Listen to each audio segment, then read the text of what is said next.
आज माननीय उच्च न्यायालय में जजमेंट के लिए जो एप्लीकेशन सरकार ने मेंटेनेबिलिटी के ऊपर मूव की थी, उसके लिए रखा था।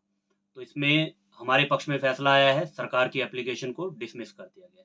जैसा कि हमें अवगति है कि ये सीपीएस की नियुक्तियों को लेके सतपाल सत्ती और अन्य जो 11 विधायक हैं, टोटल 12 विधायकों को ने ये केस को चैलेंज किया है। सीपीएस की जो नियुक्तियां हैं उन्हें चैलेंज किया है। तो पिछली बार जब 3/10 को मुद्दा कोर्ट के समक्ष लगा, उस दिन इस मेंटेनेबिलिटी की एप्लीकेशन के ऊपर आर्गुमेंट हुए। बहुत लंबा कोर्ट ने इसे आर्गुमेंट को सुना और आज जो इसके ऊपर फैसला आया है, उस फैसले में कोर्ट ने ये माना है कि ये पिटीशन मेंटेनेबल है।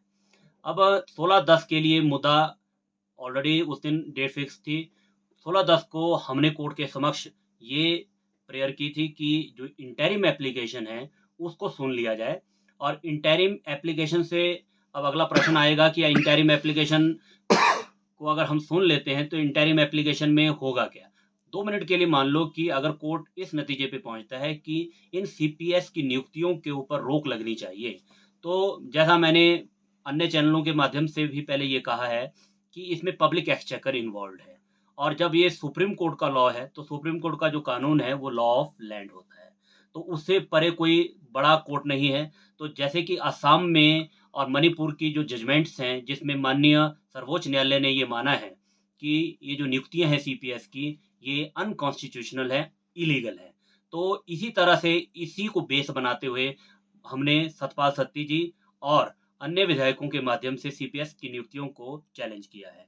इसमें हमारे जो सीनियर एडवोकेट्स हैं, मान अपने श्री सत्यपाल जैन जी, जो additional solicitor general of India भी हैं, वो इसको बहस कर रहे हैं। और उनके साथ जो यहाँ लोकल देख रहे हैं, वो भी सीनियर एडवोकेट हैं, श्रीमान अंकुश दास सूद जी। और हमारी जो भी ये सारी टीम है, हम उन्हें असिस्ट कर रहे हैं। तो हमने पहली हर्डल जो है वो आज क्रॉस कर ली है, जिसमें मेंटेनेबिलिटी का इशू था, क्योंकि सरकार इसको बहुत थंपिंग उससे प्रेस कर रही थी कि ये पिटीशन मेंटेनेबल ही नहीं है। क्यों मेंटेनेबल नहीं है? उनका मानना था कि ये विदाउट विदाउट अथॉरिटी है, इसकी कोई कॉम्पिटेंसी नहीं है।